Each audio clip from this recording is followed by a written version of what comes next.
Good morning, and welcome to today's program, which is being hosted by the United States Institute of Peace.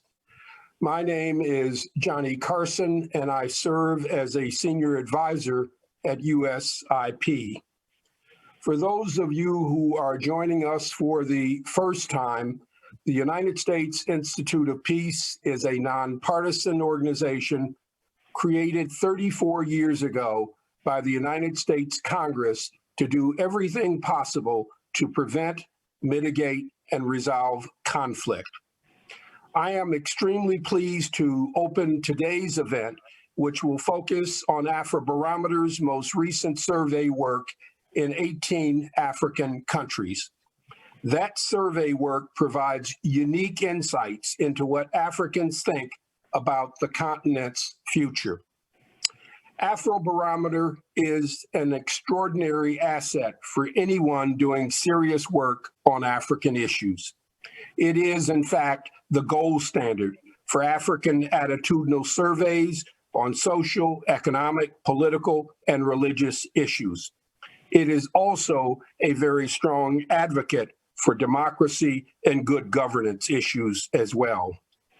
Afrobarometer's work is scientific, reliable, and timely, and is often the only dependable gauge on which we can know what African citizens are thinking.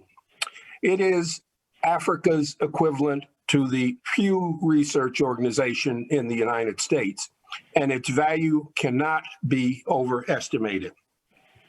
USIP is extremely pleased to be collaborating once again with Afrobarometer to provide a platform for sharing its important attitudinal research work.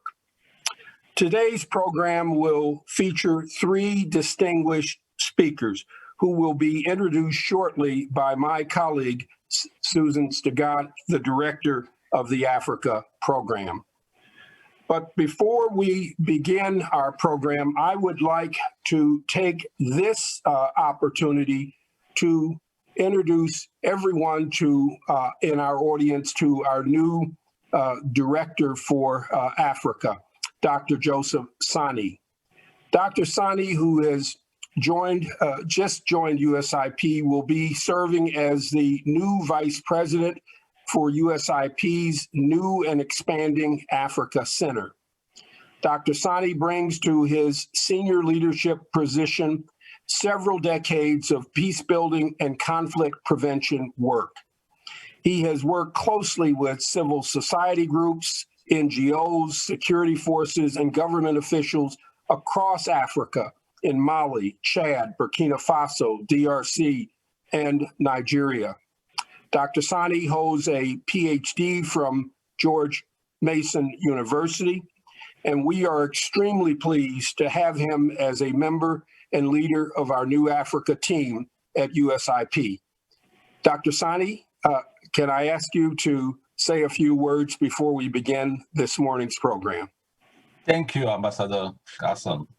Thank you for this introduction. Dear friends, participants, thank you for taking the time to be here. I could not have wished for a better way to start my first day here at USIP than to sit in the front row of today's event. Today's event results from a productive partnership between Afrobarometer and its founders, members, and partners, including CDD Ghana, Michigan State University, USAID, and USIP. This Afrobarometer report illustrates a critical strategy that the newly established Africa Center hopes to continue. That is, on one hand, to work with organizations in Africa to develop knowledge products that capture the reality and perspectives of Africans through sound and rigorous analysis, just as Ambassador Carson mentioned. On the other hand, engage with our stakeholders in the US, in Africa, to disseminate these knowledge products to inform US policies and peace-building and peacemaking interventions on the continent, working hand in hand with African institutions. I also want to thank USH for its unwavering support and guidance in this project. We are looking forward to continuing to work with USA to deepen and enrich this partnership. It is now my honor to introduce Susan, who has led this productive endeavor with her team here at USIP. But before, let me apologize because I will not sit till the end of this presentation. Since my first day at USIP is a marathon, I'm jumping from one meeting to the other, so I sincerely apologize. And Susan, please, you have the floor. Thank you. Thank you, Sani, and let me add my welcome and congratulations. I think for all of us, it's an exciting day as we mark really the launch of the Africa Center and look forward to continuing to work with all of our partners to deepen, expand, and engage with all of you as we take the work forward. So I have the pleasure this morning of introducing a tremendous set of panelists who will share with you some of the results of the most recent work by Afrobarometer. We're joined by Dr. Jima Boadi, I think in many ways who needs no introduction whatsoever. He is currently the interim CEO at Afrobarometer. He is one of the co-founders of Afrobarometer and this idea that has grown to be such a rich milestone and marker for public opinion views across the continent. He served as the executive director from 2008 to 2019. He's also the founder and former executive director of the Ghana Center for Democratic Development and the winner of multiple awards, including the 2017 Martin Luther King Jr. Award for Peace and Social Justice for his work advancing democracy, good governance, and economic opportunity. We're also joined by Dr. Carolyn Logan, who is the Director of Analysis at Afrobarometer. She also serves as an associate professor at the Department of Political Science at Michigan State University. Welcome, Carolyn, great to have you with us. And finally, we have Josephine Sani, who is a regional communications coordinator for West Africa at Afrobarometer and at the Ghana Center for Democratic Development. So I'm going to leave it there and hand it over to Dr. Jima Boadi to kick us off in the presentation. We'll hear from our panelists. Over the course of the conversation, we welcome you to send in your questions and your comments by Twitter and Facebook. You can follow us along using the hashtag #VoicesAfrica, and we'll look forward to bringing all of you into the conversation, which is very much in line with the spirit and principles of what Afrobarometer does, elevate voices of people, as we move into the discussion section of this program. Dr. Jima, over to you.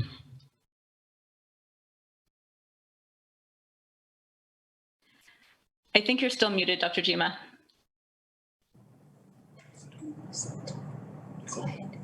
I missed you at the last presentation we made at USIP, which happened to be our last public engagement in Washington, D.C. in early March before the lockdown. So it's great to see you again. Great to see Ambassador Carson, with whom I've been in frequent contact and have been talking to frequently. And really, really great to meet Dr. Sani finally, and also thanks for resolving the puzzle about your links to our own Josephine Sani.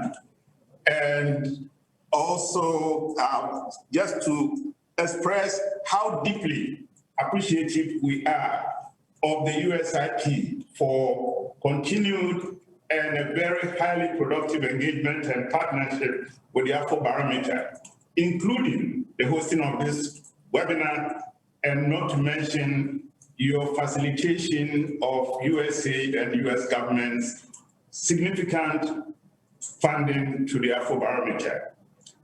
Also, really delighted to hear about the setting up of the USIP's Africa Center, which in our view provides an even more solid platform for boosting the uptake of Afrobarometer survey findings and insights into the Africa policy community in the US and also elsewhere. I want to take this opportunity to report a couple of key milestones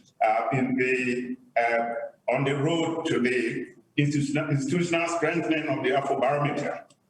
First, to report that we have almost completed the process of assembling an international advisory council to provide high-level strategic intelligence and to support linkage of the Afrobarometer to high-level policy actors and prospective funders.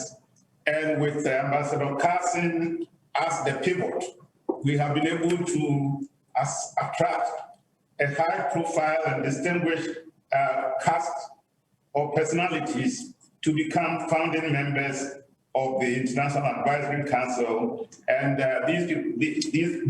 it includes people like President Mohai, former President Mohai of Botswana, and Ellen Johnson Sirleaf of Liberia, BBC talk show personality Zainab Bedawi, former YouGov Chief Executive Peter Kellner, Kenya Human Rights Commission Chair Dr. Willie Mutunga, and former Electoral Commissioner of Nigeria, Professor Tahiru Jega, and on. And we are expecting to hold the inaugural meeting of this council somewhere in late November. We are still negotiating with the members. And then the other big piece of news from where I sit is that following my successful resistance to the people's call for me to extend my tenure as CEO of the Afrobarometer, Dr. Joseph Asunka, currently with the William and Flora Hewlett Foundation in Mountain View, California, has been appointed to succeed me as CEO of the Afrobarometer, and he will assume to commence his work here in Accra from early 2021. A few quick notes about the Afrobarometer surveys, the round 8 surveys.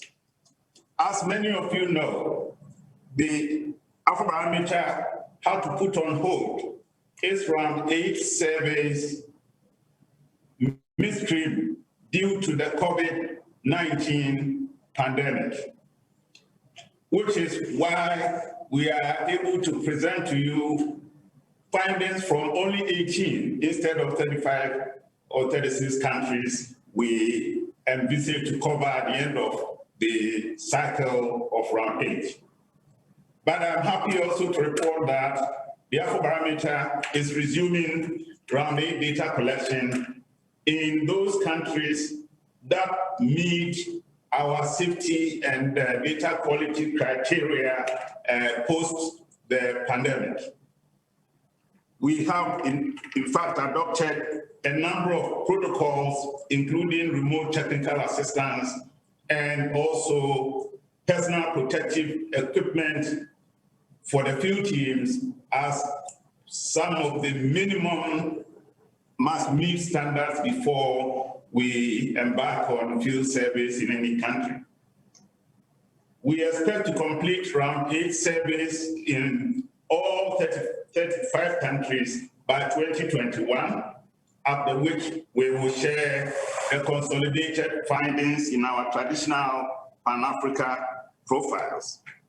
But also being an entity that never lets an opportunity or a crisis go wasted, we have developed and we are including a battery of questions in the remaining round 8 surveys focused on the COVID-19 pandemic and some of its effects and some of the ways in which it has impacted African populations and ways in which they evaluate how their governments have handled the pandemic and maybe implications for perceptions and experiences with governance and democracy and economic opportunity in those countries.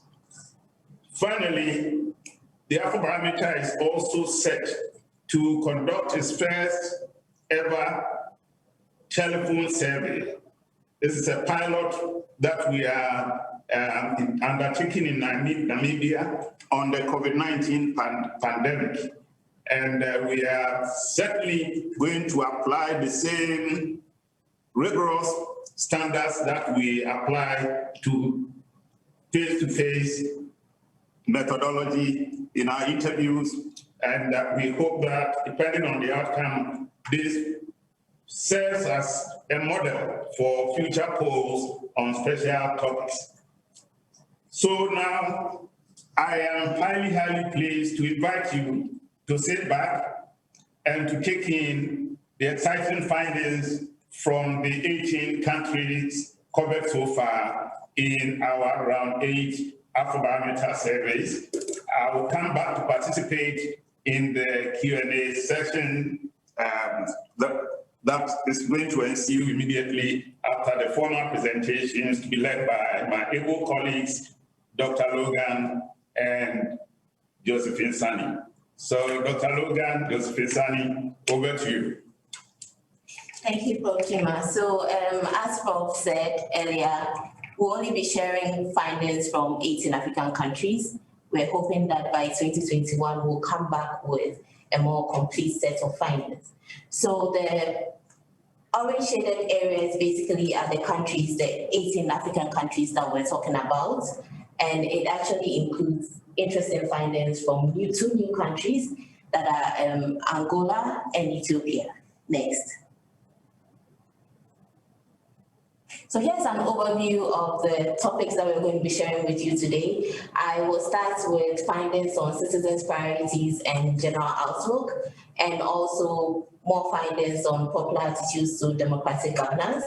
And then Caroline will take over and share more interesting findings on views on development cooperation and China and the US in the eyes of Africans. Next. So on citizens' priorities and the general outlook next, Afrobarometer usually, so we've been capturing data on citizens' priorities by asking the respondents to identify the most important problems that they want the government to address. And consistently over time, we see that unemployment and health have featured as the citizens' most valued priorities. So over here, we see that unemployment and health are followed by infrastructure, education, water supply, and crime and security, all at almost equal levels of importance. But another very interesting thing to note here is that, we collected this data before COVID struck, but we see that even before COVID, there had been an increase in importance of health as citizens' priorities. Next. So we also asked citizens to tell us which direction they think their country is headed. And over time, we've seen that citizens are quite gloomy about the direction that they think their countries are headed. So we have averagely about 2/3 of Africans saying that their countries are heading in the wrong direction. What is interesting to know that when you look at the countries that have the least proportion of citizens saying their country is moving in the wrong direction, we have Ethiopia. And it's quite interesting looking at what's happening in the countries right now. So we're sharing data from 18 African countries, right? But if you're going to do the the trends over time, we'll be looking at 15 countries that have been tracked consistently from 2011 to 2018. So looking at these 15 countries, we see that there's been a 15 percentage points increase in the proportion of citizens who think their country is heading in the wrong direction. And it's quite prominent. So we see very drastic changes in almost all the countries, but they're very, very prominent in countries such as Namibia, Lesotho, and Cape Verde, where the proportion saying their countries are heading to the wrong direction have actually more than doubled. But there are also quite interesting decreases in a couple of countries. So if you look at Uganda, the proportion was saying their country is going in the wrong direction is like half of what it used to be in 2011, 2013. And Kenya also shows a 14 percentage point decline in the perception that the country is heading in the wrong direction. Next. So generally, there's an increasingly negative perception of the countries direction, and also the economic conditions. So as I mentioned earlier, we saw a 50 percentage point decline in the perception that a 50 percentage point increase in the perception that the country is going in the wrong direction, right? We also have, again, about 2/3 of citizens saying that the country's economic conditions are either fairly bad or very bad. And that has absolutely, compared to the 2011-2013 figure, it's an increase from 50%. And also we have about half of Africans saying that their country's economic conditions have gotten worse over the preceding 12 months. And that's when you compare it to the 2011-2013 figure, it's an increase from 4 in 10 that was recorded in 2011-2013. Next. So when it comes to popular attitudes towards democratic governance, Afrobarometer always has a lot of data on democracy, but today we are not really going to go into all the full details. But the fundamental message that we'll be sharing with our data today is that over time, there's been a fairly high and consistent support for democratic norms and accountable governance among Africans. Next. So looking at this slide, we see that across the 18 countries that have been surveyed so far, an average African still prefers democratic rule to other forms of government, right? But you see that it also varies across countries. So it's as high as 90% in Ethiopia and as low as 37% in Angola. One thing to note about the Angola finding is that even though we have very low proportions saying that they prefer democracy, we also saw very high levels of people saying they either didn't know or it doesn't matter. So basically, the low support for democracy does not necessarily translate into high levels of anti-democracy. It just probably means that they're either undecisive or they're really not sure what they want. And then we have some countries that are basically sitting on the fence, like Malawi and Lesotho. We have just about half of the citizens saying that they prefer democracy to other forms of government. Next. And this is actually my favorite. Over the past few weeks, it's been mostly used data points, looking at what's been happening, especially in Francophone Africa. We see that large majorities of Africans still support the idea of imposing a 2-term limit on the exercise of presidential power. So when we hear that some presidents want to run for a 3rd term, I'm looking at even the lowest, looking at all the countries, Angola has the lowest, but even that is still in the majority. Next. Here we ask citizens to choose between a government which is accountable to the people and an efficient government, a government that gets things done. And we see here that an average African values accountability even more highly than efficiency. So, and well, it's actually one of the results that I personally find very intriguing and encouraging. When you look at the trends, you realize that over the years, there's been a consistent increase for demand for accountable governance among Africans. Next. So this slide shows the changes in demand for accountable governance since 2011-2013 in the 15 African countries that we track. And we realized that among the 15 African countries, Mali is the only country that records a decrease in demand for accountable governance. Countries like Tunisia, Namibia, Lesotho, Botswana, the demand for accountable governance remain unchanged. But there are really, really high increases in countries such as Cape Verde, Uganda, Sierra Leone, Kenya, and Ghana when it comes to demand for accountable governance. Next. So this slide sort of summarizes most of the major findings for demand for democracy. And so generally we see high and a pretty steady support for core democratic ideals.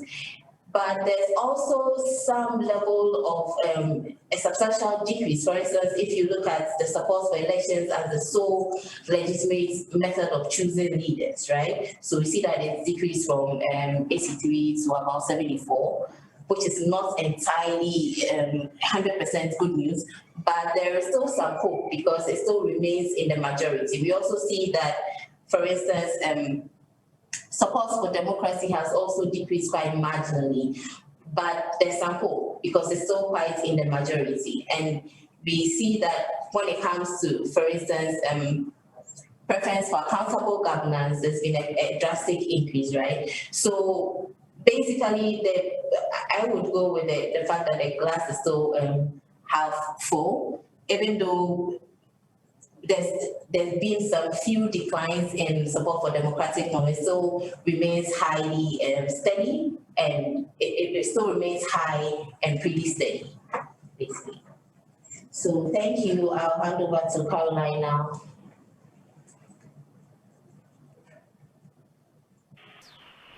Thank you, Josephine, and thank you for everyone for joining us today. I'm going to turn now to some findings from a couple of, a section of special questions that we added in round 8. For those of you who know Afrobarometer, you know our focus is democracy and governance, and we often tend to focus pretty internally on what's going on within a country and what people think about their own governments. With occasional questions about things beyond borders, but we went a bit further this time in looking kind of beyond borders and how people perceive their relationships with other countries, both within their region and globally. And so we'll share some of the findings from that. Starting with some on general development cooperation and financial relationships within the world. We asked people, first of all, we're asking about whether they think that their countries, how much they want autonomy versus support from the outside world. We asked people about whether in their country that they should finance development from their own resources, even if it means paying more taxes, or whether they should continue to rely on external loans and development assistance, even if it increases indebtedness to other countries. What you can see here is that we see strong support, 64% on average, for being autonomous and self-reliant, even if it means increasing taxes. I'll just say as an aside, we have a whole module on taxation in the round 8 questionnaire also, which may come up in later presentations where we can explore some of those questions later, but nonetheless quite interesting that people are willing to openly say they're willing to pay more taxes in order to be more self-reliant and autonomous. Of course, you see there's wide variation across countries, as almost always.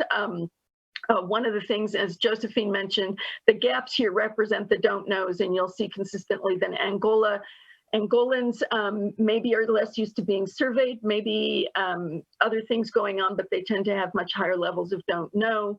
But we see that there's not a real, we have at the bottom end, people, oops, excuse me, sorry. Among the countries that are most interested in continuing to get external assistance, we have both some of the wealthier countries like Cabo Verde and some of the least wealthy like Malawi, and the same at the high end. We've got Gabon and Tunisia, but also Mali opting for self-reliance. So some very diverse but interesting findings there. We also ask about conditionality. When countries do receive loans and development assistance, how accepting are people of conditionality? And we'll come back to this issue in the section on China and US in a few minutes, but one of the things you'll see here, we asked about two types of conditionality. First, whether countries who offer loans should be able to direct spending decisions from the governments that are receiving those loans. We see that's rejected by 54% who opt for countries being able to make their own decisions about their spending, even when they're getting loans. We also asked about political conditionality and whether lending governments should be able to place conditions on democracy and human rights achievements within the countries, the recipient countries.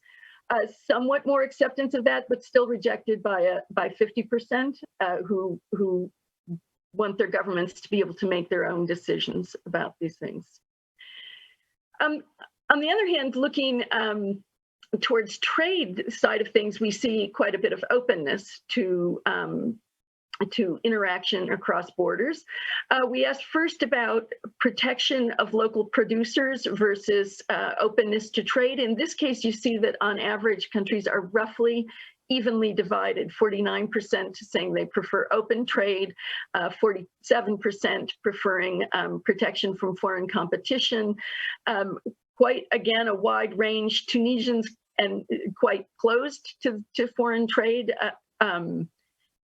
preferring protection, whereas Ugandans, Burkinabe, Malians, all very open to foreign trade across borders. So quite a wide range. Angolans, again, more uncertain in their opinions, which is something we'll keep seeing. But when we then ask about whether countries should be allowing foreign traders, foreign corporations to trade in consumer goods in their countries, which is the black bars here, versus only allowing nationals to trade and being more closed and restricted, we see that there's a strong preference in favor of openness to foreigners involved in trade, foreign corporations, foreign individuals being allowed. Again, some range, less wide range on this question than on many, although still we have countries, Malawi and Cabo Verde, that really are very open to foreign trade, whereas Gabon and Ghana less open to it, more ambivalent or more balanced between the two. But overall, we see that generally we have a preference for autonomy and openness rather than closing closing borders to outside forces. And the suggestion would be that overall diplomacy is preferred to the wielding of economic or political power in terms of interacting with African governments. We then, in this module on globalism and the outward look, took a deeper dive into attitudes around China and the US in the eyes of Africans. Obviously, this comes up in the lot of debates and discussions going on about the increasing role and presence of China in Africa, something that's caused some concerns in the US about whether this will affect US influence in the region. And so we looked into this in further depth. We started with a question that asked about a number of different countries and a number of different organizations, just asking people whether the influence of that country or organization was mostly positive in their country or mostly negative. The green bars show the mostly positive. So you can see in general, again, we see quite an openness towards outside countries and outside organizations. The large white gaps are the don't knows. So many people don't have an opinion, don't know about some of the regional organizations, may not be aware, for example, of Russia's influence in their country. But you see that the negatives generally remain pretty modest across all categories. The former colonial power being a modest exception to that. In terms of the positives, you can see China and the US both viewed quite positively by solid majorities. One of the things that I will note here that is particularly important, I think, is that especially in the context of a conversation where we're concerned about who's having more influence, are we doing better, are we doing worse as the US, is that the positive attitudes toward China and the US are quite highly correlated. People on the ground are not seeing this as an either or. We want to be friends with one, enemies with the other, or something along those lines. They're very positively and highly correlated. So we then go on to ask people about what country could be the best model for their own country's development. And we give them a number of choices, but also offer them the chance to offer their own suggestion, or to say that they should follow their own country's model. You can see in this area that United States is still regarded across Africa as the most preferred model by 32%, about 1 in 3. China follows with 23%. Those proportions are not very much changed from the past. The gap has narrowed a little bit. You can see the former colonial power comes in at 11%. South Africa, in Southern Africa in particular, South Africa ranks quite increasingly highly as a model, and about 7% said that they preferred their own model of development. One thing I'll note here, just that isn't shown in this chart, but that I think is an interesting finding, is that the preference for the US, if we break it down by age categories, preference for the US as a model is actually highest among the youngest cohort and lower among older cohorts, whereas the preference for China stays roughly constant across all the age cohorts. There's, of course, wide variations across countries in terms of how people view the US and China as a model, but you'll see that across the 18 we've surveyed so far, only 3, Burkina Faso, Mali, and then Botswana here, prefer China as a model, although in Burkina Faso and Mali, that's by quite significant margins. On the other hand, in a number of the West African countries, we still see quite strong preference for the US model in Ghana, Cabo Verde, Sierra Leone, and also in East Africa, Ethiopia, Kenya, and Uganda all have strong preference. And as well, Angola, our newest addition. So quite a wide variation. Of course, some of the future work we'll be doing will be looking at how some of these findings track against levels of investment and development assistance coming from each country and those sorts of things. When we look over time, again, Josephine mentioned that we can compare across countries over time. In this case, we asked a handful of questions on attitudes about China in round 6, which was 2014 to 2015. So we can compare a little bit over time. In this case, we can see that preference for China as a model has not really changed much over time, just by 1 point on average.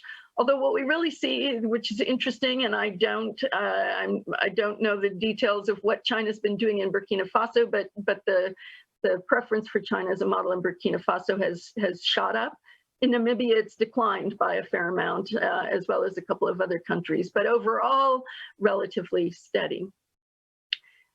What is a little bit less, we see a little bit more change on the question of how positive or negative China's influence has been. This shows, the darker bars show the positive influence in the round 8 surveys, whereas the lighter bars show the round 6 surveys. And you can see there's been, across the 16 countries where we can compare about a 5-point drop in perceptions of China's positive influence, and that holds across basically every country. There's been a slight decline, except in just a couple, Cabo Verde and Guinea, where we see slight increases in positive perceptions. Only a couple, Gabon and Namibia, where we see quite substantial drops, but just maybe as familiarity increases with China's role and its interventions and some things that will come to around loans and debt, that maybe perceptions have waned slightly. We see more decline when we ask about the level, how influential China is in their country. In our round 6 surveys across 16 countries, 71% said that they had some or a lot of influence, and that's dropped quite substantially to 56% in this survey. So the perceptions of influence are declining. The only place where they've stayed really steady, but also very high, is Cabo Verde. You can see other countries, Sierra Leone, where the perception has really plummeted.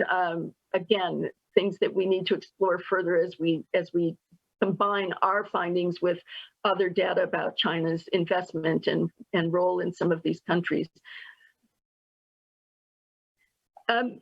We also asked people about Chinese loans and development assistance. Certainly this has been a big topic of conversation. It's certainly one of the things that the US has been to some degree warning about, is the possibility of sort of a debt trap with China, that money might come too easily and then the repayment catches people by surprise to some degree. We asked people first just whether they've heard of China giving loans and development assistance to their country. About half had said that they did, although this again varies very widely from Kenya, where the loan levels are quite high, to Nigeria and a couple of other countries where less than a quarter of have heard about the assistance. We then asked those people who had heard of the assistance 2 questions. The first is whether they thought that their countries were required to repay those loans. And you can see that's the gold bars, about 77%. So 3/4 did understand that a lot of the assistance that they're getting from China it does need to be repaid. So there's a fairly high level of awareness about it. We then asked people whether they thought their governments had borrowed too much money from China. Somewhat less, but still a majority, 58% say yes. Again, we want to track this across the handful of countries that are really most heavily indebted to China, but you can see one of those countries is Kenya, where the levels of debt are quite high. Another Angola, Nigeria, where debt levels are all quite high.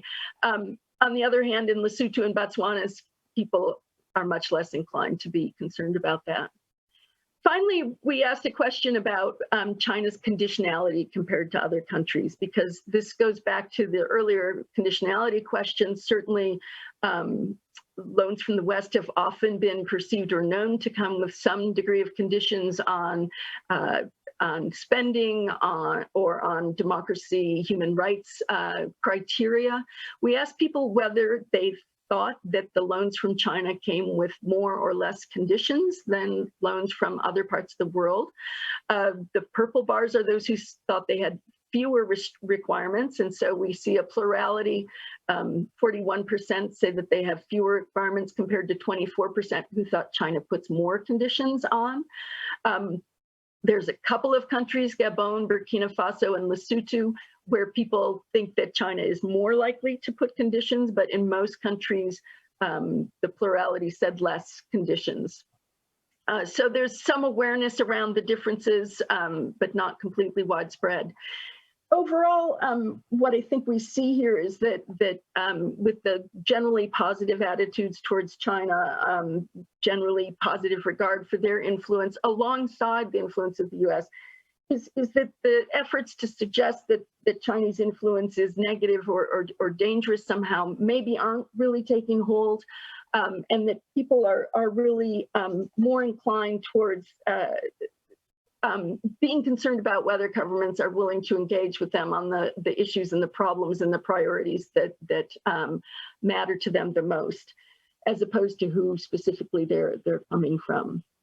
The last thing we'll say on this, just in terms of looking towards the future and whether we're seeing shifts in an interesting area, which is the question about what international language children should be learning in schools. And this is one place where we really don't see a shift yet.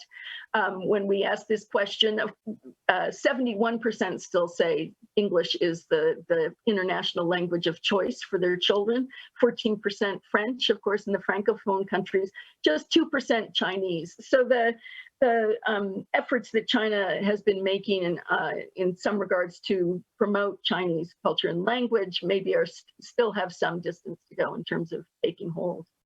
And I will leave it there, and I think we'll open it up for questions and discussion under Susan's leadership. Thank you.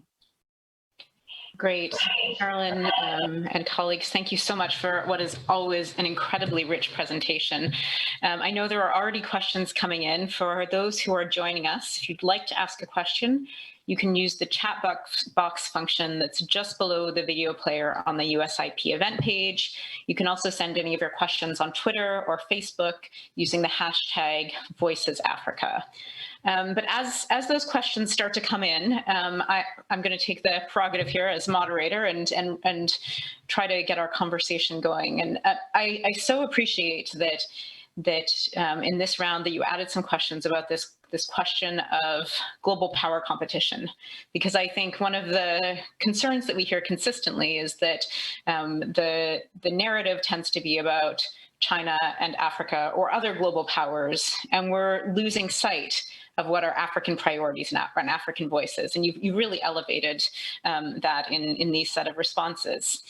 I was wondering if if there's any correlation that can be made between the findings related to people's demands for accountable governance and their perspectives about different development models or their views on conditionality of aid and assistance, or their views on influence of China in their domestic policies. Because I think this is one of the other narratives that we often hear. And I'm just wondering if there's anything that the data might tell us in that regard.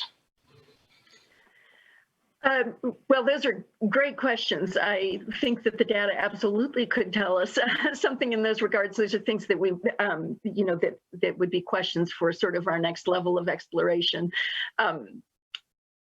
Just so people understand where we are at this point, we've done the 18 countries, we're getting ready to do 18 more. So we're trying to start analyzing the original data, but this is kind of our first cut look, and what will be coming out over the next months, and in fact, the next couple of years will be a lot of looking more in depth. But I think those are fantastic questions for us to look at, because we have all of those things, and looking at how the global attitudes compare to some of their attitudes about their own politics, as you suggested, accountability, and the kinds of demands people are making on their own governments, as well as those taxation questions and some of the other things. It's on the one hand, people say that they would rather be taxed and fund their own development, but I think we of course need to look more into the taxation data that we've gathered and see whether that carries through into what people's attitudes are about their willingness to pay taxes when you get down to sort of more concrete levels of it. So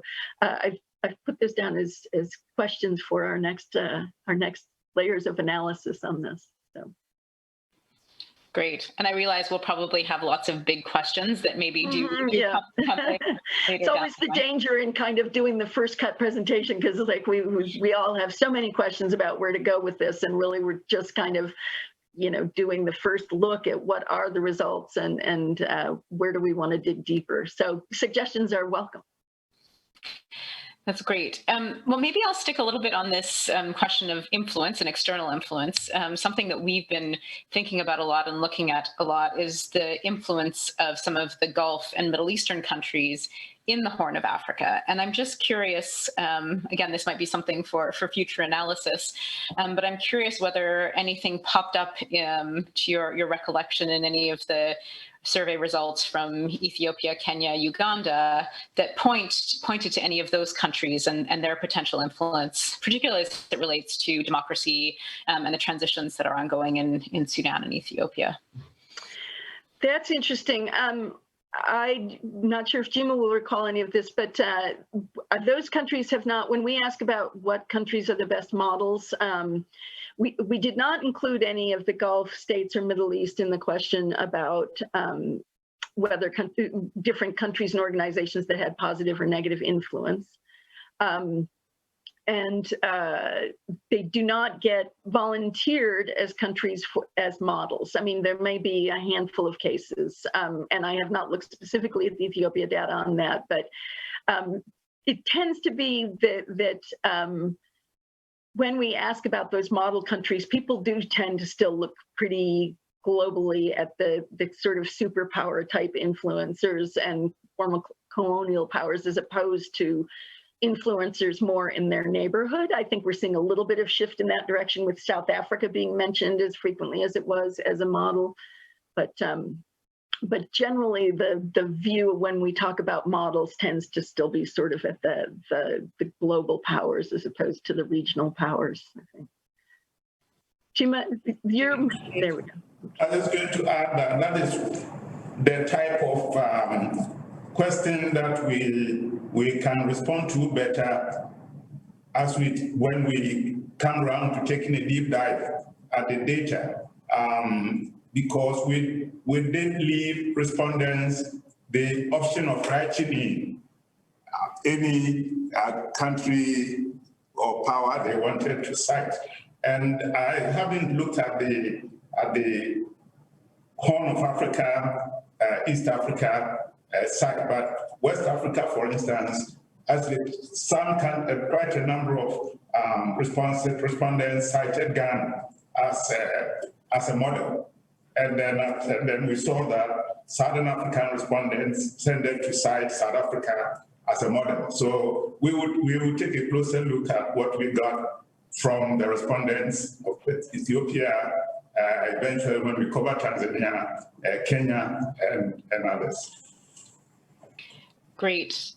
I'm getting some questions that are coming through from participants, but just want to encourage people that, you know, in line with the philosophy behind Afrobarometer, we want to let people have their say and speak their voices here. So we look forward to your questions and your comments. I have one more question on the data, and then maybe we can talk a little bit about what it all means and some of your perspectives. But Josephine, you mentioned, I think that there was a distinction in youth perspectives on one of the findings, and I'm just wondering if there are any other broad trends that you saw in relation to youth perceptions. And I raise this because I think as we talk about the potential on the continent, we talk about the demographic trends and trajectories on the continent, and we see this continued demand for both democracy and accountable governance. Understanding what's happening on a generational basis, I think, could be incredibly helpful in reshaping policies and understanding. So I think when it comes to the youth, I would talk about what they consider to be the most important problem, and it's consistently been unemployment. And I don't know if you remember the presentation we did last year where we talked about migration with around 7 data. We realized that the most critical group of people who really had considered migrating were the youth and the highly educated. And the most important reason they cited for wanting to leave their countries was unemployment. Also, when you look at how they grade government's performance in resolving the issue of unemployment, consistently it's been low. So when it comes to the youth, one of the most important problems are unemployment and education. And so when you compare that to the elderly, the youth are far more likely to prioritize youth and education than the elders. And when it comes to the grading of how well government is doing in resolving the problem of unemployment, I think it's consistent even across all the age groups. Consistently, they grade their governments poorly over the years. So maybe I can piggyback then into one of the questions that came up in the chat, which relates to leadership, because I think one of the premises behind the research is to help to lay out priorities that leadership should be responding to, both in terms of actual delivery and communication strategies. And so, Josephine, you've just laid out that unemployment and jobs remain a central need and a priority. What other aspects would you draw out very preliminarily, based on the data that you have so far, in terms of what could help to strengthen and improve the quality of leadership from a general perspective on the findings to date? If I may come in, then it's judging from the consistency with which we've had unemployment, health and education and infrastructure frequently mentioned as the topmost priority of ordinary citizens. It's clear that on economic and social policy development, our leaders will do much better if they responded positively to this need. On the political governance democracy question, again, it's clear from the consistency of the responses we've had over time that virtually no African, including African youth, is supportive of the idea of perpetual incumbency for the president. And therefore, their attempts at term limit,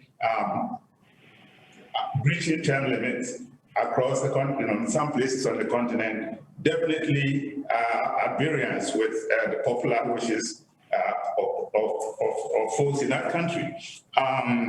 Same, sometimes we do hear a lot of talk that the Africans will be happy, so much happy to get an effective government that even if it's unaccountable, they will prefer that. But again, there's consistency in the findings that that is not what pleases ordinary Africans, and that if you are a leader who wants to align with your people, you should be working on your accountability challenge.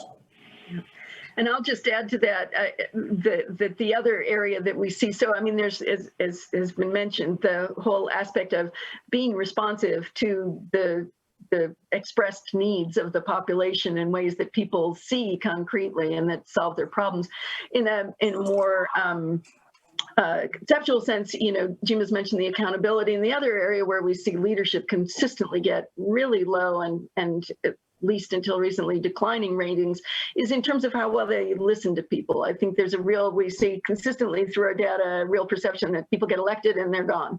And you know, they're not developing connections with their constituents. They're not perceived as listening to what their constituents' needs are and responding to them. So sort of the accountability and responsiveness both, I think, are aspects of that really need to be addressed.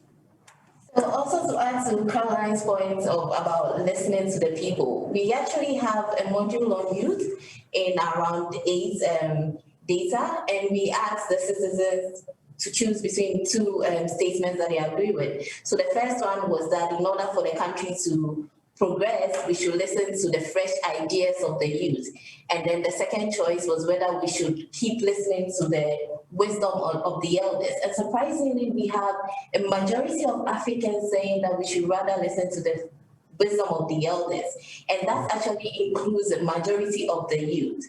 But I think if governments are actually going to put together initiatives that would help with youth development and all that, then including the youth in these decision making is also very important.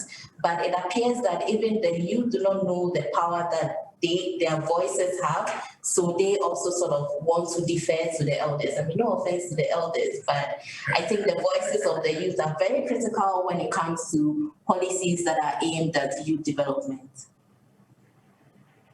I think those are really interesting findings. And, you know, the challenge always with quantitative data is you have to present people with a dichotomy of choices that really, at the end of the day, a public policy decision doesn't need to be a dichotomy of those. Hopefully it's an integration of those, in the same way that, you know, a lot of political scientists spend their time refuting the notion that a democratic government cannot be an effective, efficient government.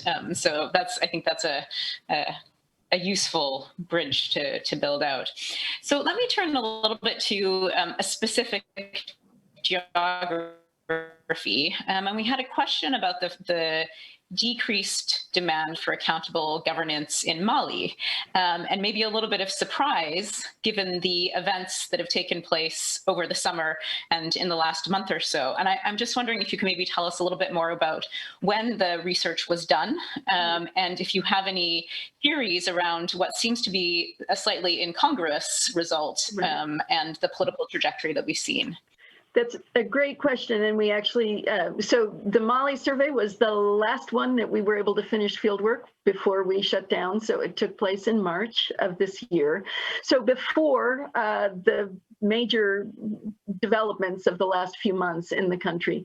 And in fact, I mean, we've got some stuff that we've published on this, because as soon as the coup and things happened in Mali, we started to take a close look at the Mali data. And what you could really see sort of across the board in Mali was how hugely frustrated people were with the current state of affairs. And I think that is reflected in the accountability finding, in the sense that, so I mean, you saw decreasing support for democracy, decreases across a lot, people really saying we're really unhappy. We see corruption increasing hugely. We see leadership performance going down seriously, satisfaction with democracy going way down. So people were really frustrated and wanting change. And I think that the decline, which actually was relatively modest in the accountability finding, is pretty consistent with that. People are just like, this just isn't working. And so that, I think that kind of is one finding that embodies that in many ways.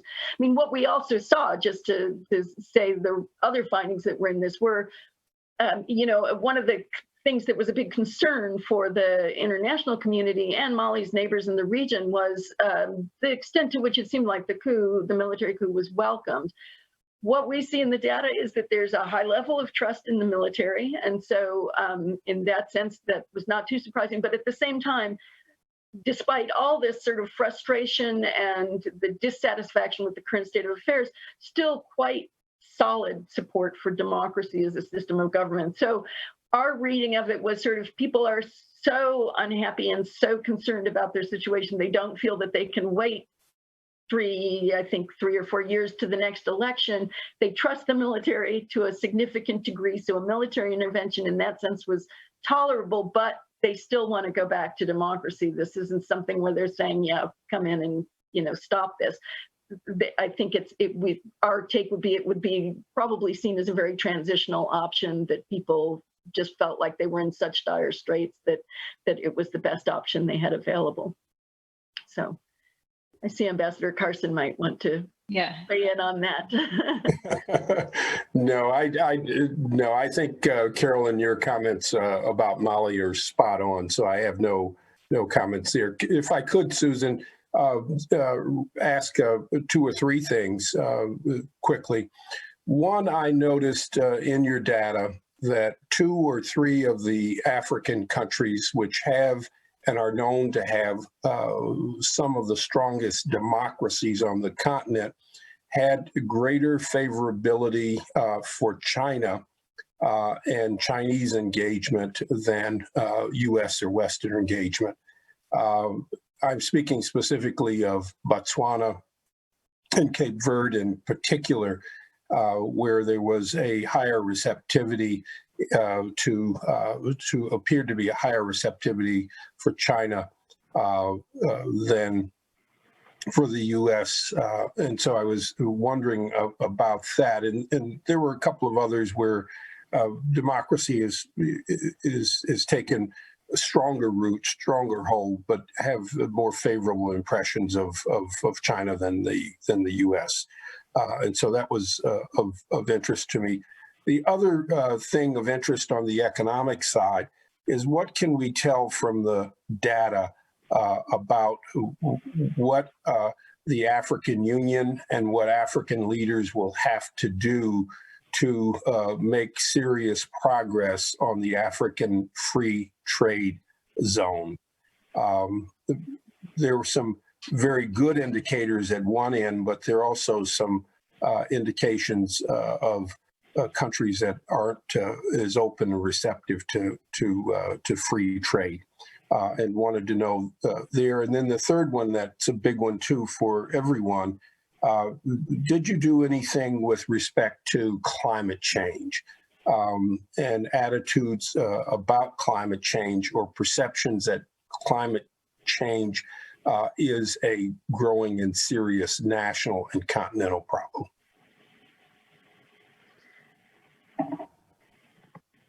Emma, do you want to start or you want me to? Okay. On the first one, again, the question about African citizens' openness to the values and the initiatives coming under the Africa Continental Free Trade Agreement, I think some of that is again going to require disaggregating the data by region, by sub-region. So we get a sense of how West Africans look at these issues versus East Africans and so on. Because I think in the minds of many ordinary Africans, it's all about regional trade as opposed to continental. But we'll take a good look at that. But given that in general, people are, a plurality of respondents say they are open to free trade. They like free trade, and contrary to, I was surprised about the strong support for open trade relative to the other. But I think a deep dive will show that there is also data that from the previous round of the survey that we can bring in to complement the round 8 findings to be able to respond adequately to this. And this is about popular preference and support for free movement of goods and people across borders. And in the last survey, there was clearly very strong support for free movement of people and goods across the borders. At the same time that people said they experienced a great deal of difficulty crossing their borders to other countries in their regions and in their neighboring countries.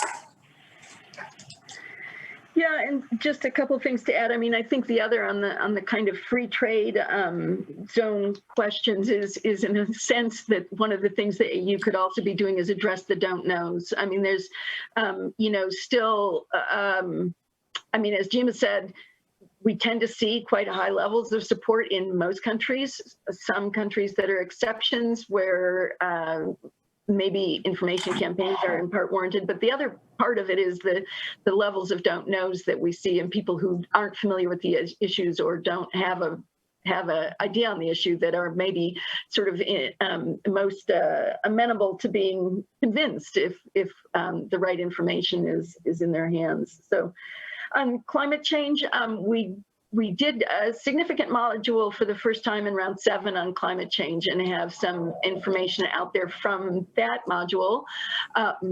Definitely awareness, and this is one of the, Jim just mentioned a question that caught him by surprise. How widespread awareness of climate change as a problem was one of the things that caught me by surprise to some degree. That people understood it in those terms, and definitely people see it as an issue that's causing problems for their countries.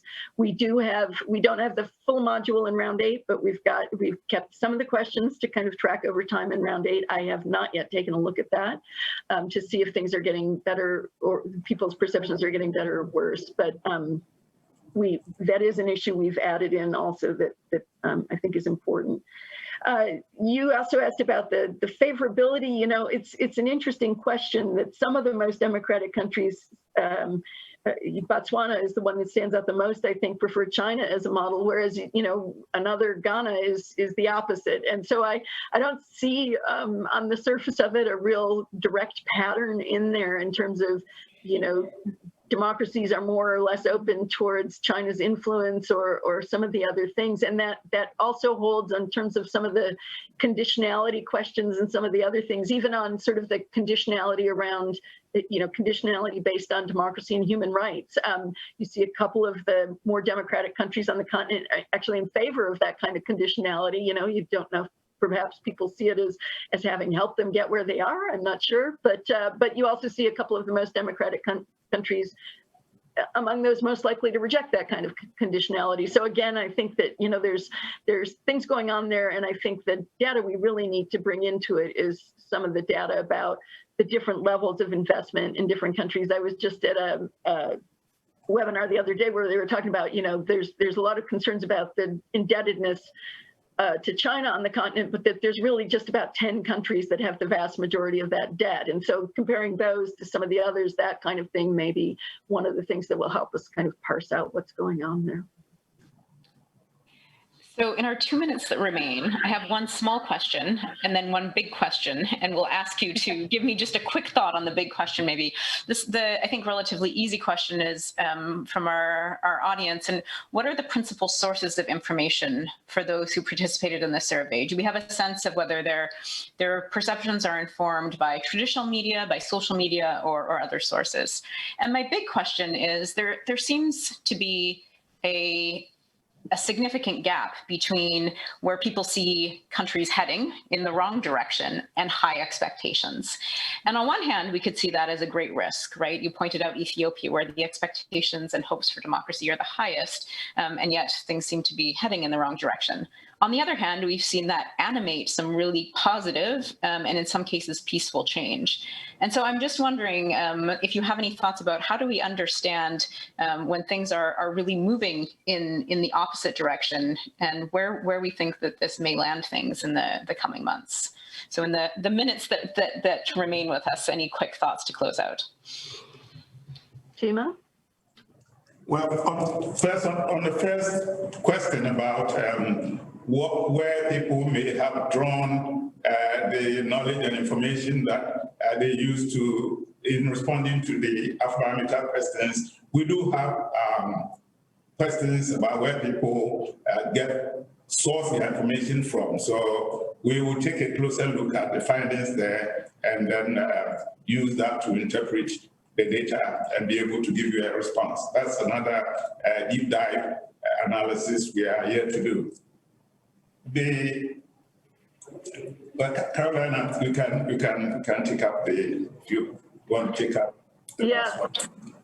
And I was just trying to pull up our news feed numbers, but I don't have the numbers at hand. But I mean, definitely what we've been seeing is a big shift towards social media. I mean, still traditional sources, radio and television especially has really come up, are still the main sources, but with social media and internet news coming up. In terms of the big picture question and expectations, I mean, I think it's a great question. I mean, to me, the whole idea that expectations are increasing is great news. And, you know, I mean, you do have the danger that unmet expectations are, you know, can undermine support for a government or a regime. But, you know, I think if anything, to me, in the past, it's looked more like the opposite is a problem, that people are willing to accept too little and don't, you know, sort of getting together and voicing that demand for accountability or for more concrete things, I think is great news and something that we will really be pushing out there because, you know, especially in some of the countries, there's a few countries where I'd say Mozambique, Namibia, Tanzania have tended to be among them where we've felt like, you know, governments that are performing less well by many standards, especially not as much Namibia, but some of the others are nonetheless rated quite highly by their citizens. And to me, that sort of identifies an expectations gap where expectations are fairly low and they're being met. And so to the extent that we're seeing rising expectations, I think it's great news. Jima? I will also venture one broad interpretation of this seemingly contradictory things. Basically, citizens are saying, for now, we think the country is things are headed in the wrong direction, but we still hold hope. We still have expectations. We are still hopeful. It's your responsibility as government and as our leaders not to disappoint us. So for leaders, it's a challenge not to disappoint their people. And for citizens, it's a signal to government that will give you a chance to prove yourself. Wonderful. Well, we always get to the really good conversation right at the end. I want to say thank you, Dr. Jima, Carolyn, Josephine, to you and to all of your partners who I know do the tremendous, courageous, complicated work. These are, I think, incredibly helpful. And as we constantly try to think about why does Africa matter to the United States, I think it really underlines your research findings consistently show that the values that the US talks about are exactly the values that Africans are pursuing themselves. And whether it's accountable governance or democracy or transparency, self-reliance, I mean, these are things that really match. And I think that's important to keep at the forefront. So we wish you the very best in the next phase of the research. We wish you health and safety to everybody and look forward to returning to the conversation later this year when you have more of the findings and we can ask harder questions even at that point. Let me thank everybody who joined us online for participating in the conversation. Ambassador Carson, thanks for being with us and opening it up. And I wish everybody a good afternoon and evening. Thank you, and good to see you all. We'll be in touch again, and we'll have occasion to have a similar event on the other set of findings very soon. Thank you all. Bye-bye. Thank you. Thanks, everybody. Thanks.